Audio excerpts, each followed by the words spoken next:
All right, 25 says, which three lengths can be the lengths of the sides of a triangle?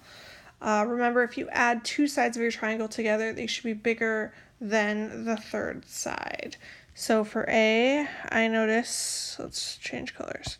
For A, we have 12, 5, and 17. If I do 12 plus 5, it should be greater than 17. 12 plus 5 is 17, and 17 is not bigger than 17. So A, we can cross out, that one's out. B, we have 10, 15, and 24. So we have 10 plus 15 should be greater than 24. That gives me 25 is greater than 24. Now you should be able to just use the two smallest sides, but if you want to just double check your answers, you need to switch them around and make sure that all three work. So this is the first one, 10, 15, 24. Let's do 10 plus 24. That should be greater than 15. That gives me 25, or 24, excuse me. It's greater than 15, so that one's true. And then the last one would be 10, just kidding, no.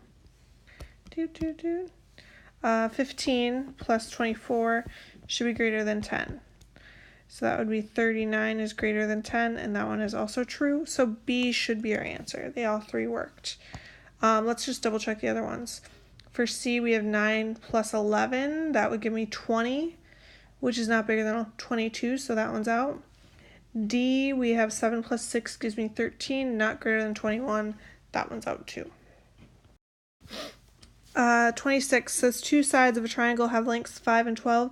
Which inequality represents the possible lengths for the third side? So we have 5, 12, and we're going to call that third side X. And we're going to set up three inequalities. 5 plus 12, remember your two sides need to be bigger than your third. 5 plus x should be greater than 12, and 12 plus x should be greater than 5. So if you add any two sides together, they should be bigger than the third. My first equation gives me 17 is greater than x. My second one, we're going to subtract our 5s, and we get 7. We get x is greater than 7. And then for my last one, if we subtract 12, we get x is greater than negative 7. We do not care about the negative 1. Our smallest number needs to go first, so 7 is less than x, which is less than our biggest number, which is 17. So our answer would be C.